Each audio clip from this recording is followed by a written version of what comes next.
I stepped into the greenhouse. The moment I did, I was too shocked to speak. What was inside wasn't a farm. A small table, pipe chairs, and a few cases of beer bottles were laid out, with a mattress spread over them. A large industrial fan was running, but the temperature inside the greenhouse was clearly hotter than outside.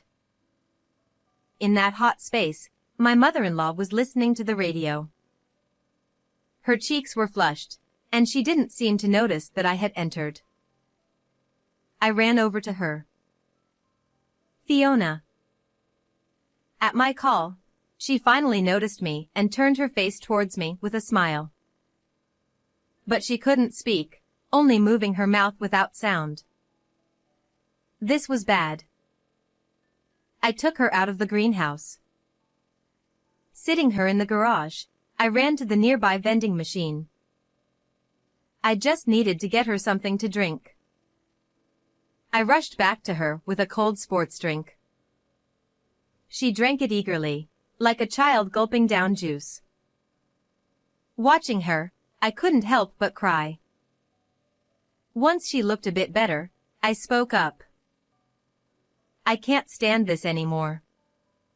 Please come to our house right now. I'll go get the car." Just as I was about to leave to fetch the car, she grabbed my shirt and said something. "Fiona?" Looking into her eyes, I asked what it was. In a small voice, she said, "I appreciate it, but it's impossible. We're practically strangers now." Her face was expressionless, as if she had given up on everything. "What do you mean?" It was a day of gentle, quiet rain. My husband, Matt, and I were talking with our heads close together. "Maybe we should take turns checking on her, like Quinn suggested." He sighed deeply. We were talking about Fiona, my mother-in-law. Matt's elder brother Ian, his wife Helena, and their child Scout lived with her at his family home. Last time we visited with travel souvenirs. "Bring the tea quickly." Helena called out to Fiona in the kitchen, sounding haughty. I wondered why she sounded so high and mighty. As I stood up to check. "Oh, don't worry about it. It's always like this." Ian stopped me. I exchanged glances with Matt, who then stood up. "Hey, Matt. I said don't worry about it."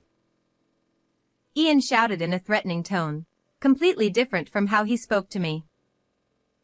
Matt, unable to defy his brother, sat back down.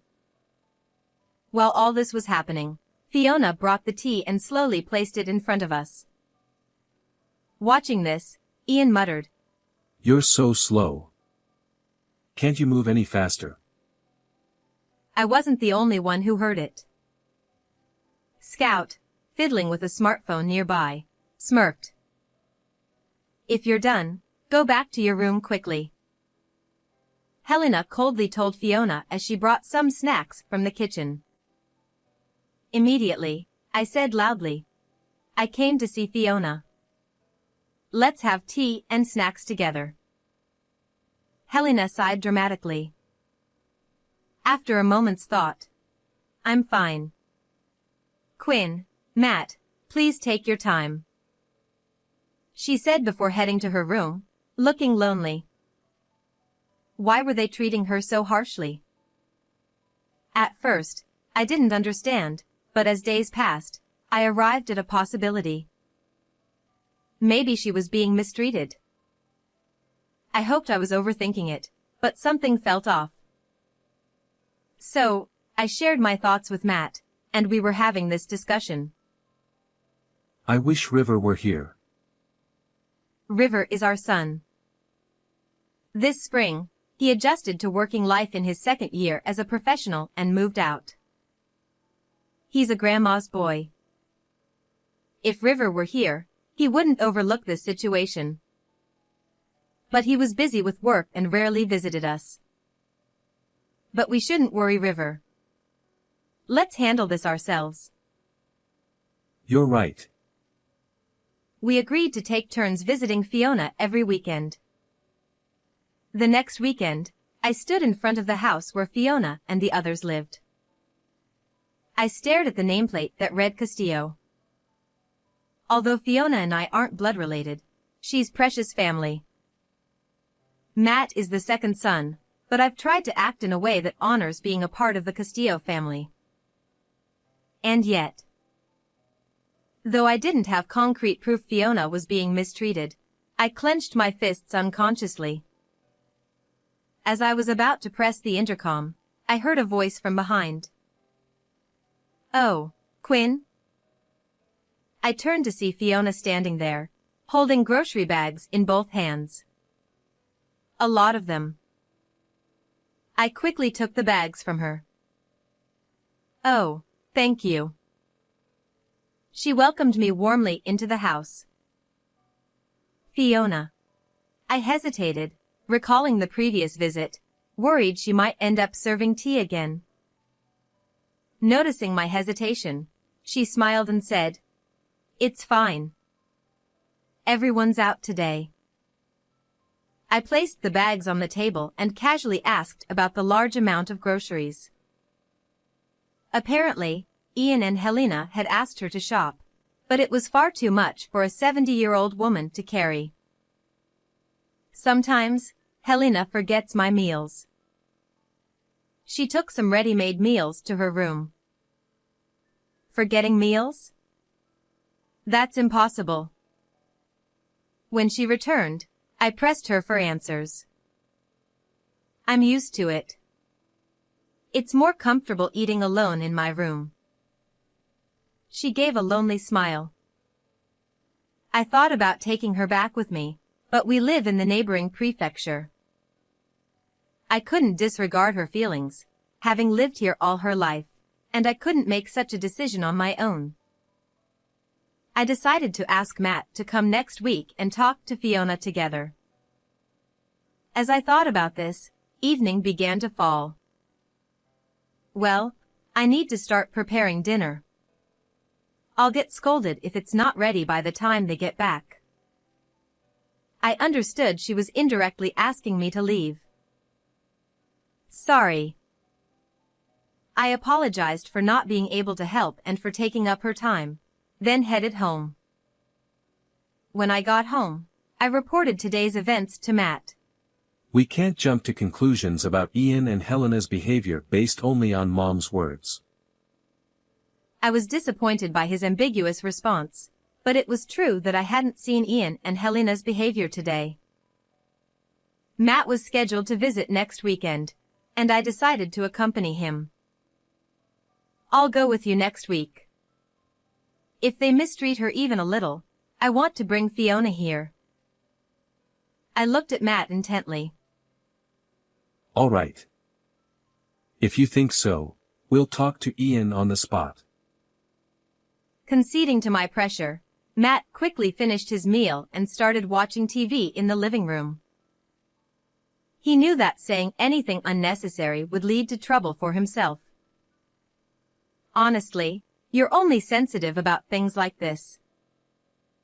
I muttered as I watched his back while he watched the baseball game. The next weekend came. I planned to go with Matt to see Fiona, but a problem arose at work. I was stuck dealing with it, so I ended up leaving it to Matt alone. Make sure you handle this properly. Before leaving for work on my day off, I urged Matt, but I still felt uneasy. Would it be okay? I'm really sorry for making you work on your day off. I can handle the rest alone. Noticing my restlessness, the colleague who caused the trouble spoke up. It was past 3 p.m. Going home now would only make me more anxious. I'm sorry for making you worry. Let's finish up together. I wanted to focus on work now. Relieved, my colleague bowed her head. After finishing the task together, I returned home to find Matt waiting with dinner prepared. "How did it go?" I asked as soon as I saw Matt. Let's talk over dinner. He began heating up the soup. According to him, Ian and Helena were home today. My mother-in-law was initially talking with us, but then my brother-in-law suddenly shouted at her. How long are you planning to stay? Get back to your room already. My husband was shocked, but my mother-in-law obediently followed his orders. You can't just shout at someone for no reason. My husband looked uneasy. Since childhood, my brother-in-law had been hot-tempered, and my husband seemed unable to stand up to him.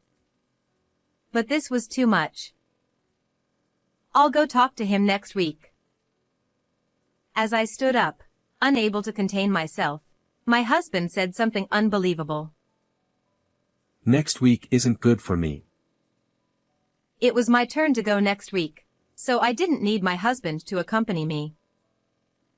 I'll go alone. If my husband couldn't confront his brother, I would talk to him directly. Even my brother-in-law would have some reservations with me. But my husband was indecisive. I'm not feeling well either. Please, don't rush in alone. This was the first I heard of him feeling unwell. I stared into his eyes, but he quickly looked away. Let's wait until my health improves and I can arrange things. He mumbled and quickly finished his meal before heading to the bath. What was going on? His own mother was being mistreated. But there might be complexities in the sibling or parent-child relationships that I didn't understand. If I intervened rashly, it might make things worse for my mother-in-law. So, with a feeling of unease, I decided to wait until my husband's health improved. A month later, I decided to take a longer summer holiday using my paid leave. Since that day, things had been awkward between my husband and me. I called my mother-in-law several times, and she reassured me that she was fine, but I couldn't help worrying. On the first day of the holiday, I confirmed that my husband had left for work and got into my car. It should be okay if I just check from the outside. Throughout the month, I couldn't stop thinking about my mother-in-law. I decided not to meet her face to face, but to drive by her house to see how things were. With that in mind, I set off. 2 hours later, I arrived at a supermarket near my in-laws' house and decided to walk from there. The August sun was scorching, and sweat quickly covered my body. Although this rural area was cooler than the city, it was still hot. By the time I reached my in-laws' house, I was exhausted. I should have bought a drink at the supermarket. I decided to tell them I happened to be nearby and asked to be let in, worrying more about my own condition. I rang the doorbell, but there was no response. Maybe they were out? I went to check if my brother-in-law's car was in the garage at the back of the house. There was a field behind the house, so it was possible my mother-in-law or Helena were working there. The garage was empty, and my brother-in-law's car wasn't there. But something else caught my eye. Has this greenhouse always been this clean?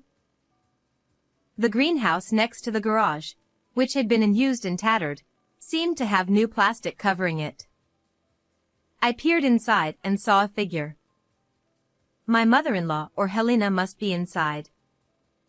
I found the entrance and stepped into the greenhouse. I was speechless at what I saw. Inside was not a field but a small table, folding chairs, crates of beer bottles, and a mattress. A large industrial fan was blowing hot air around, making it even hotter inside than outside. My mother-in-law was listening to the radio, her cheeks flushed, unaware of my presence. What an unusual sight. I rushed over to her. Fiona. She finally noticed me, smiled, but only moved her mouth without making a sound.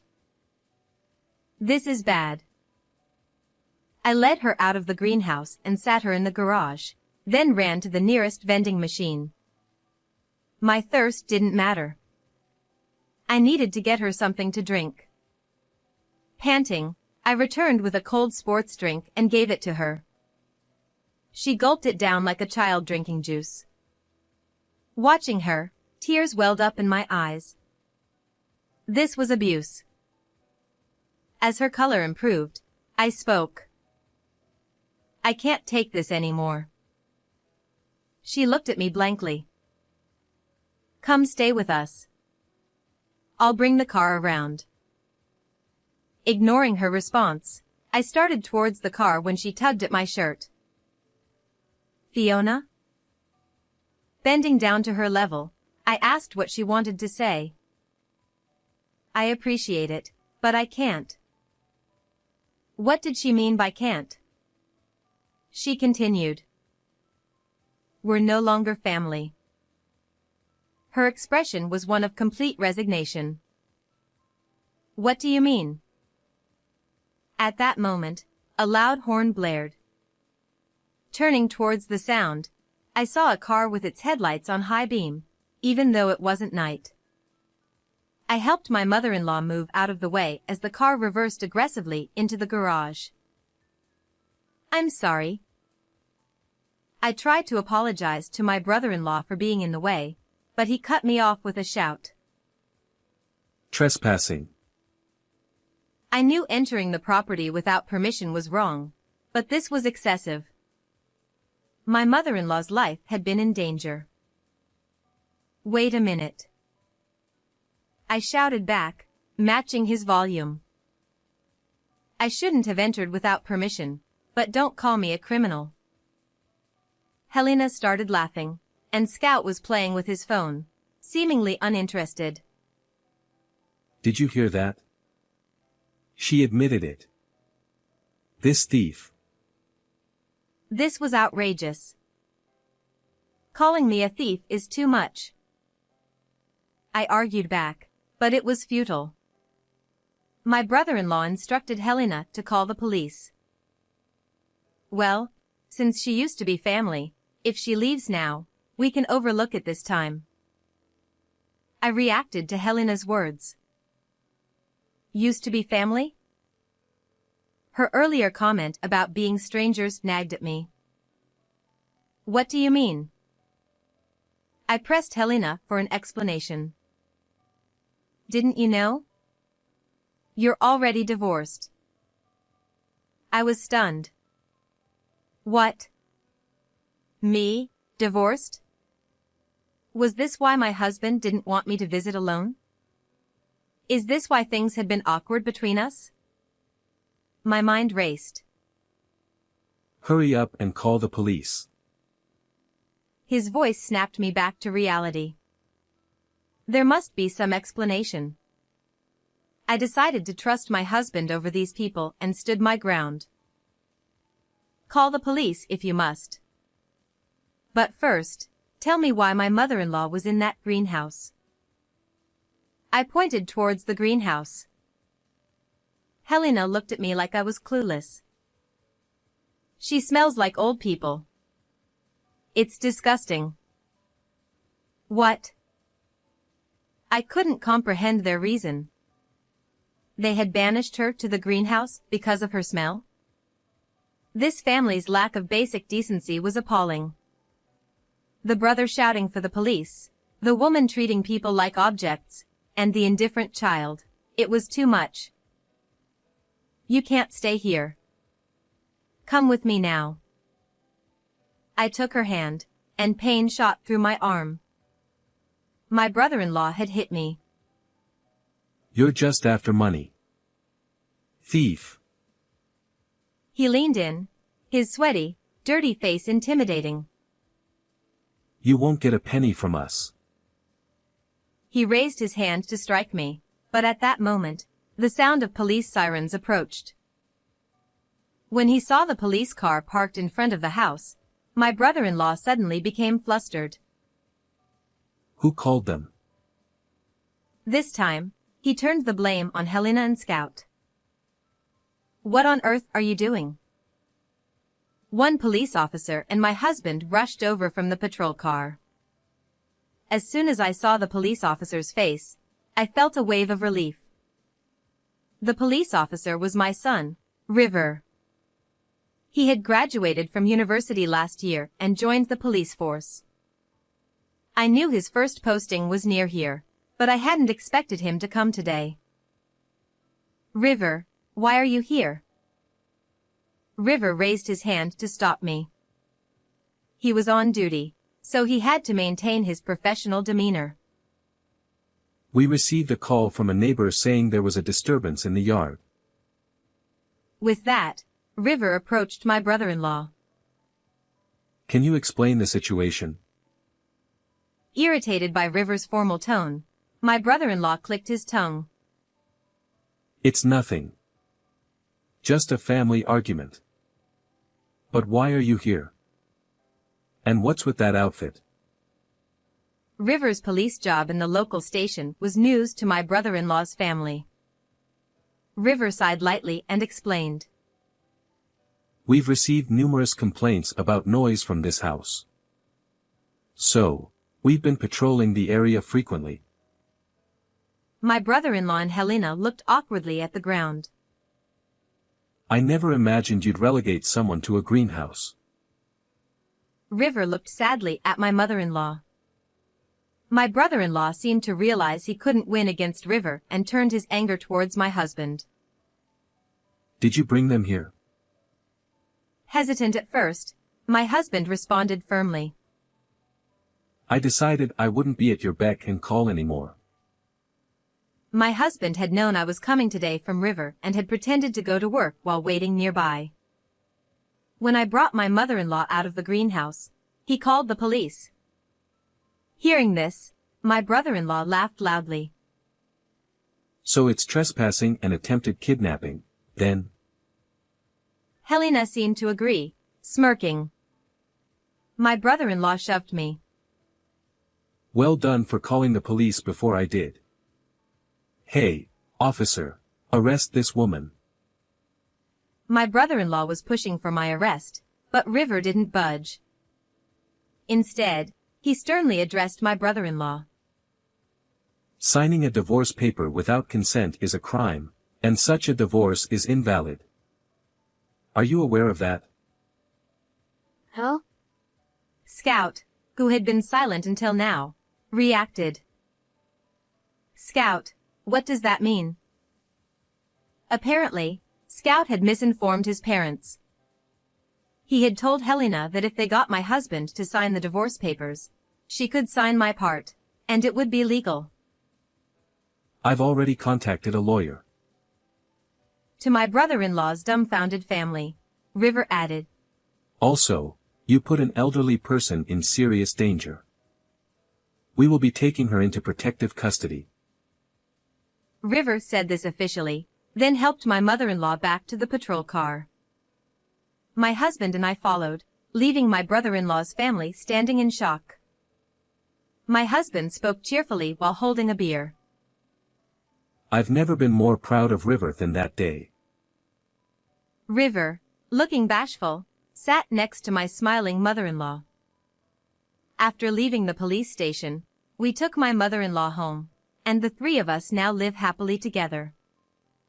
Today, River visited us, and my mother-in-law prepared a feast. I was really worried about how things would turn out.